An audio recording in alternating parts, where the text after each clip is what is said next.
안녕하세요. 다시 찾아와 주신 여러분을 환영합니다. 야당 대표가 여당의 다음 대표를 뽑아주고 있다는 걸 여러분은 눈치채고 계셨습니까? 이번 여론조사 하나만 놓고 보면 그냥 김민석 총리가 우세하다는 얘기로 끝납니다. 근데 그 안에 숨어있는 숫자 하나가 있어요. 한국사회여론연구소가 7월 6일, 7일에 조사한 결과입니다. 민주당 차기 당대표 적합도, 전국 기준으로는 김민석 27.4%, 정청래 21.5%, 뉴스는 여기까지만 씁니다. 지상파 보면 다 그렇게 정리하고 끝나요? 그런데 이걸 응답자 성향별로 쪼개서 보면 완전히 다른 그림이 나옵니다. 국민의힘 지지층에서 정청래 22.5%, 김민석은 7.9%, 3배 가까이 차이가 나요. 조국혁신당 지지층에서는 정청래 57.3% 압도적이고요. 여러분 이거 생각해 보세요. 왜 국민의힘 지지자 5명 중 1명이 굳이 남해당 대표 후보 중에서 정청래를 고를까요? 그리고 왜 그 시점에 안철수 의원이 자기 페이스북에 정청래 대표 재선을 응원한다는 글을 올렸을까요? 오늘 이 두 개 질문을 따라가면서 표면, 동기, 결과 3개 층을 뜯어봅니다. 미리 하나만 짚고 갈게요. 안철수 의원 그 페북글, 이거 응원이 아니에요. 자백이에요. 왜 그런지 지금부터 보실 겁니다. 이 그림 먼저 좀 정리하고 갈게요. 7월 10일 오늘 발표된 한국갤럽 조사, 민주당 42%, 국민의힘이 14%, 격차 18%포인트로 벌어졌습니다. 국민의힘은 지방선거 직후 6월 2주에 29%까지 올라갔었어요. 잠깐 반짝했죠. 그런데 3주 연속 하락해서 지금 24%입니다. 이게 무슨 얘기냐면요.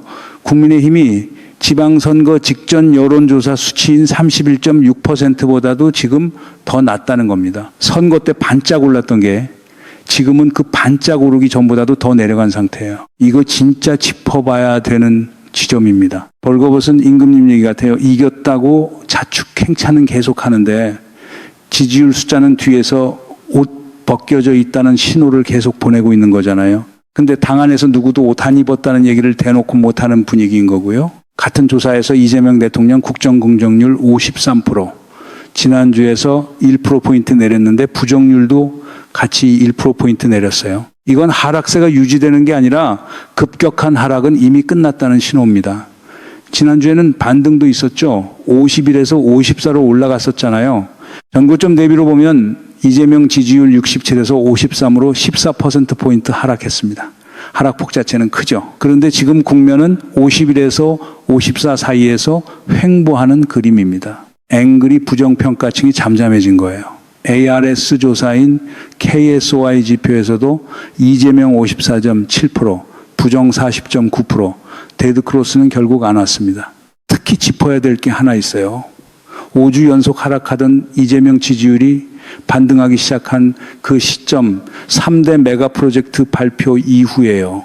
6월 29일 청와대 국민보고회, 그 다음 조사부터 앵그리 부정평가층의 응답 몰림이 잦아들었습니다. 여론이 뭘 바라보고 있었느냐가 보이는 지점이에요. 정리하면 이런 그림이에요. 여당은 급락이 끝나고 안정화 국면에 들어가는 중, 야당은 자기가 이겼다는 선거 이후에도 오히려 지지율이 무너지는 중. 이 판에서 야당이 뭘 하고 있느냐, 여기가 오늘 얘기의 시작점입니다. 자, 다시 KSY 조사로 돌아와서요. 이걸 응답자 성향별로 뜯어보면 진짜 그림이 뚫려요. 민주당 지지층 안에서 김민석 47.9%, 정청래 21.7%, 2배가 넘게 벌어집니다.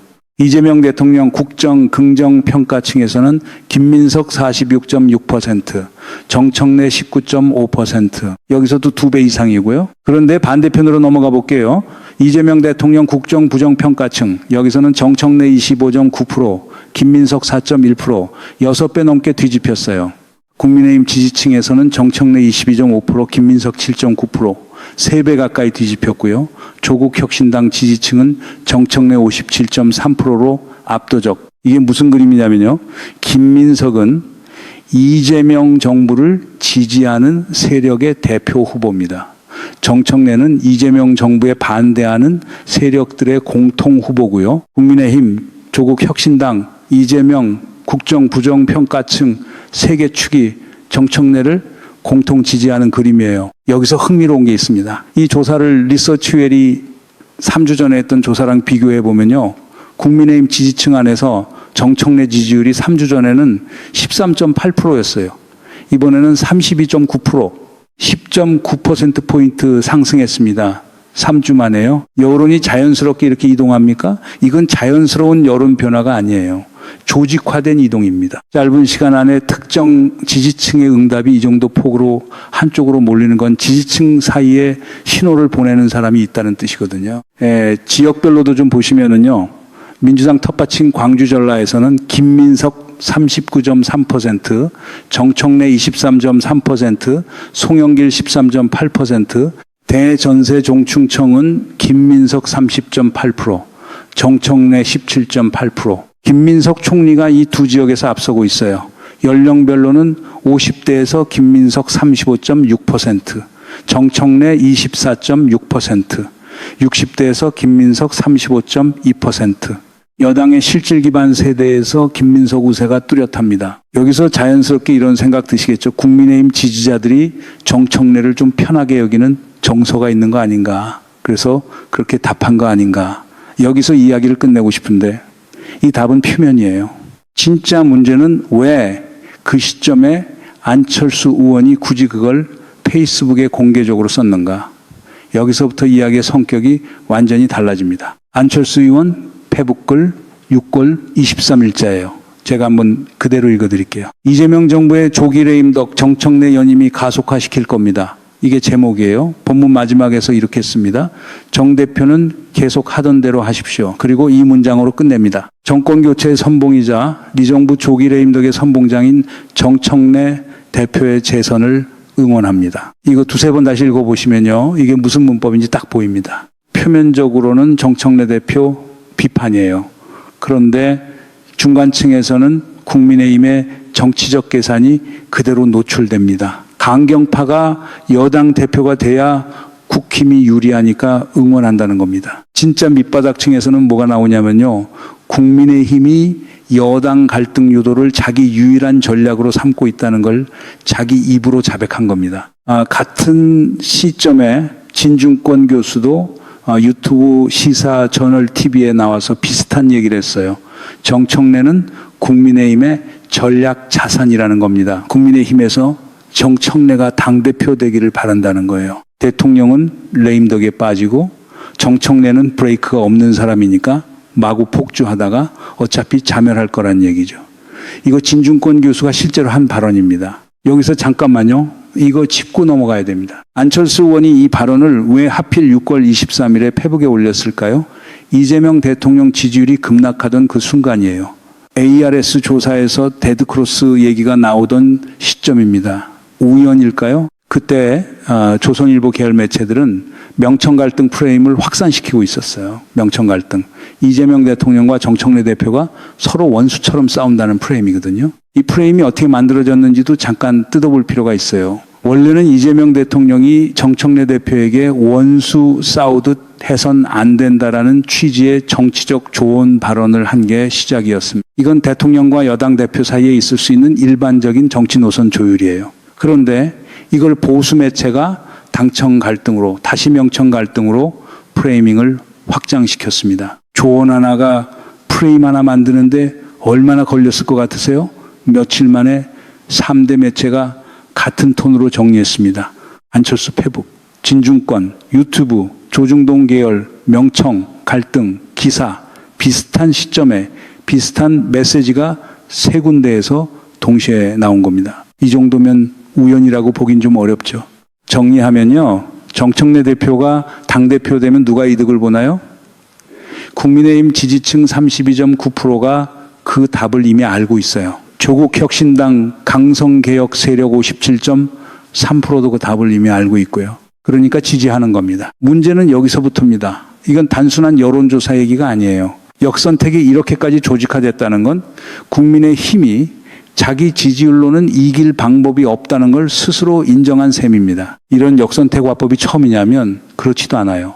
정치권에서 재선을 응원한다는 표현은 원래 극도의 반어법이거든요. 상대 진영이 자기 얼굴에 걸림돌이 될 만한 후보를 밀어주고 싶을 때 쓰는 오래된 화법입니다. 그런데 그 화법을 이렇게 페이스북에 대놓고 올렸다는 건 이제 감춰야 할 것도 없을 만큼 다급하다는 뜻이에요. 표를 얻어야 될 사람이 표 뒤에서 판을 흔들려는 화법을 앞으로 꺼냈다는 것 자체가 신호입니다. 별주부전 아시죠? 용궁 좋다고 하면서 토끼간 빼러가는 그 화법 안철수 문장이 딱 그거예요. 참 신기하죠. 상대편 대표이기라고 이렇게 열심히 응원하는 야당은 세계 정치사에도 흔치 않은 광경입니다. 이거 개판이에요, 솔직히. 이 14%짜리 야당이 자기 지지자 표까지 상대당 경선에 밀어넣고 있다는 게, 자, 이제 국민의힘 붕괴 궤적을 좀 보시겠습니다. 지방선거 직전 국민의힘 지지율 31.6%였어요. 지방선거 직후 6월 2주에 29%까지 잠깐 올랐고요. 그리고 6월 3주 27%, 6월 4주 27%, 7월 1주 26%, 7월 2주 24%, 3주 연속 하락입니다. 지방선거 이겼다고 자축했던 야당이 선거 이후 지지율이 선거 전 수치보다도 더 내려간 겁니다. 이거 웃을 일이 아닙니다. 당내에서도 지금 파열음이 다 터지고 있어요. 조경태 육선 의원 7월 8일에 국회에서 기자회견 열어서 장동혁 대표 제명 출당을 요구했습니다. 육선 의원이 자기 당대표한테 이 정도로 나오는 건 당 내부가 이미 파열됐다는 얘기. 대한과미래라는 친한계 소장파 의원 모임이 있죠. 이 모임이 성명을 냈습니다. 지방선거 뒤 오른 지지율을 대표의 공으로 착각한다고 지적했어요. 참정권 침해 문제 해법은 대표가 갖고 있다고 착각한다고요? 편협한 리더십이라고 강하게 비판했습니다. 부산에서 선거 치른 정연욱 의원 이런 얘기했어요. 부산 다니면서 가장 많이 들었던 얘기가 장동혁이 되면 안 되겠다는 말이었다고. 서울 오세훈 선대위장 김재섭 의원은 장 대표가 지방선거에서 이겼다고 하는 게 서울 선거 뛰었던 입장에서 굉장히 모욕적이라고 했습니다. 원내대표 경선에서도 같은 파열음이 확인됩니다. 지방선거 직후 원내대표 후보로 나온 김도읍 의원 이렇게 말했어요. 당의 노선 변화 없이 지방선거를 치렀다. 도로 친윤당 소리는 더 이상 듣지 않는 당을 만들어야 한다. 자기 당 지도부에 대한 정면 비판을 원내대표 출마 일성으로 삼은 겁니다. 이게 무슨 신호냐면요. 당내에서 노선 정리가 안 됐다는 뜻이에요. 지방선거 참패의 원인을 인정할 수 있는 지도부가 없다는 얘기고요. 여러분 한번 보세요. 이 상황이 처음이 아닙니다. 작년 2025년 대선 끝나고 국민의힘 지지율이 대선 직전 31%였는데 8월 전당대회 앞두고 16%까지 폭락했던 전례가 있어요. 계엄 탄핵 찬반 공방으로 지지율 전부 까먹은 그 패턴이었죠. 지금 그 사이클이 그대로 반복되고 있습니다. 이건 우연이 아니라 이 정당의 반응 방식 자체가 위기에 자기 파괴로 대응하도록 설계되어 있다는 뜻이에요. 서울의 봄 데자뷰예요. 아, 이번엔 반란 얘기 아니고요. 그 영화 끝나면서 다들 느꼈던 무력감, 지금 국힘 내부 정서가 딱 그거예요. 여기 하나 더 짚어야 될 게 있습니다. 장동혁 대표가 그동안 밀어붙였던 재선거 요구, 이게 지방선거 당선자들 임기가 7월 1일부터 시작되면서 자연스럽게 소멸됐어요. 당선자들이 시청과 도청에서 업무를 보기 시작하면 재선거 요구는 정치적 구호로 남게 됩니다. 실현 가능성이 사라진 요구가 되는 거죠. 국민의힘 원내 지도부 관계자도 재선거 실현 가능성은 희박하다고 이미 인정했어요. 즉 지방선거 이후 국힘의 유일한 대여 공세 카드였던 재선거 선관위 이슈가 사실상 접혀버린 상태에서 이 판이 지금 굴러가고 있는 겁니다. 주류 언론 보시면 이 이야기는 잘 안 나옵니다. 국힘 내부 갈등 기사, 재선거 요구 기사, 안철수 패북 기사 이렇게 각각 조각으로만 다뤄져요. 이걸 하나의 궤적으로 이어서 보면 완전히 다른 그림이 드러나는데 그 궤적을 그리는 매체가 거의 없다는 겁니다. 한편에서요. 이재명 정부의 3대 메가 프로젝트 여론이 어떻게 나오고 있느냐. 이것도 오늘 조사에 포함되어 있는데요. 반도체, 피지컬 AI, AI 데이터 센터, 삼성전자와 SK가 서남권에 800조 원 투자해서 반도체 생산 공장 사기 짓겠다고 발표한 그 프로젝트요. 충청권에는 81조 원 투자해서 HBM 패키징 공장 짓기로 했고요. 지역 균형 발전에 도움될 것 같다 57%, 격차가 더 커질 것 같다 26%, 도움된다는 응답이 2배 이상입니다. 지역별로 뜯어보면 재밌어요. 충청에서 62% 긍정, 대전, 세종, 충청이 압도적으로 반겨요. 부산에서 49% 긍정, 26% 부정, TK 대구 경북에서 39% 긍정, 37% 부정, 팽팽하게 갈렸습니다. 국민의힘 지역 정치인들 사이에서 왜 우리 지역 차별하냐는 목소리 나왔던 거 기억하시죠? 근데 정작 국힘 텃밭인 TK 유권자 39%는 도움된다고 답했어요. 지역 유권자들이 실제 이익 앞에서는 당 색깔보다 지역 발전을 먼저 본다는 신호입니다. 중도층은 어떻습니까? 61% 긍정.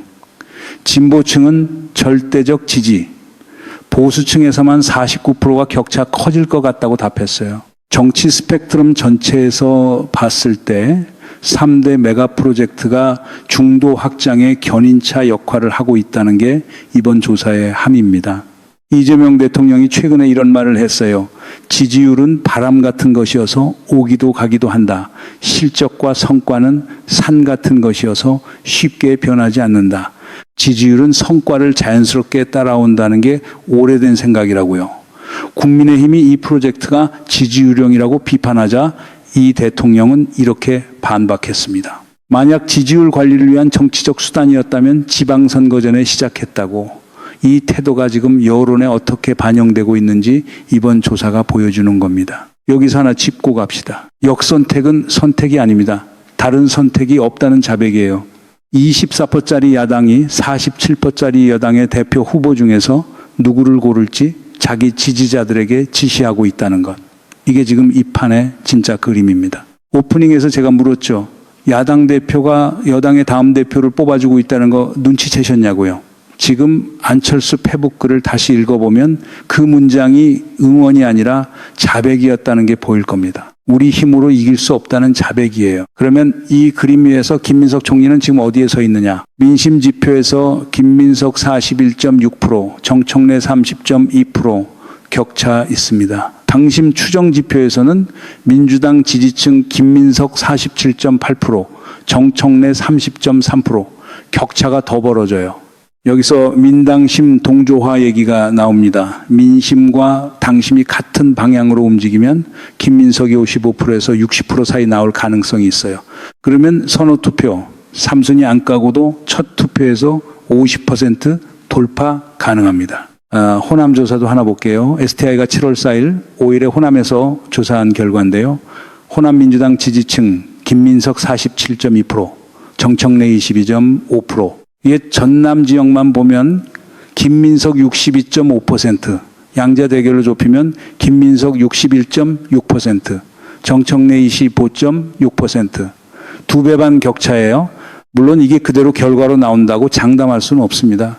김민석 총리 쪽에 리스크가 없느냐 하면 그렇지도 않아요. 총리 출신 중량감을 감안하면 지금 40%대 수치가 오히려 부족하다는 시각도 있습니다. 여론조사 흐름 자체를 보면 50 정도는 나와야 총리 경력이 제대로 반영되는 거 아니냐는 지적이에요. 그리고 김민석 총리의 정치인으로서의 약점이 하나 있습니다. 자기 홍보에 약하다는 겁니다.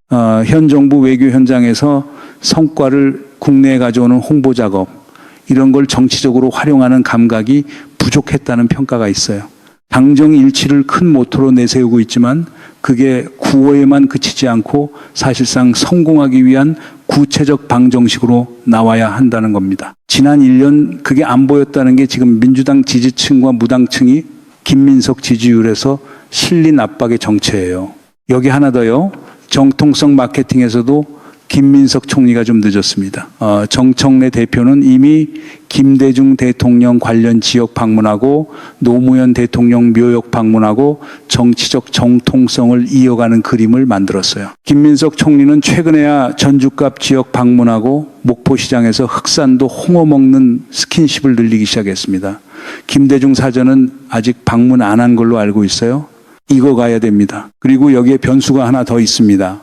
고민정 의원이 7월 8일에 당대표 출마 선언을 하면서 사파전이 됐거든요. 1979년생 유일한 40대 유일한 여성 후보 40대 기수론이 오랜만에 등장한 겁니다.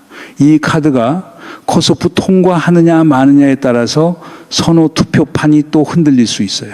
코소프를 못 넘으면 선호 투표제의 영향 자체가 없어지고 넘으면 김민석 총리와 정청래 대표의 40대 표 흐름에 균열을 낼 수 있습니다. 그렇지만 이 모든 변수를 감안해도 지금 조사 흐름은 김민석 총리 쪽에 확실히 무게가 실려 있는 상태예요. 자, 8월 17일 전당대회가 30일 남았습니다. 만약에 김민석 총리가 민심, 당심 동조하로 첫 투표에서 50% 넘기면 그 다음 날부터 국민의힘은 뭘 할까요? 자기 지지율은 24% 바닥이고 여당 대표 흔들기 카드는 소진되고 지방선거, 재선거 요구는 흐지부지되고 장동혁 지도부는 안팎에서 사퇴 압박을 받고 있습니다.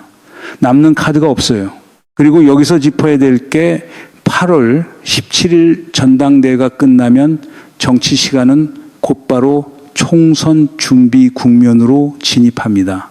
22대 국회 후반기가 시작되면서 여당과 야당 모두 다음 총선까지 무엇을 축적하느냐의 게임이 열려요. 이 국면에서 24%짜리 야당이 여당 대표 흔들기 이외에 무엇을 축적할 수 있을 것인가? 이게 진짜 물음입니다. 황금알 낳는 거위배 가르는 짓이에요.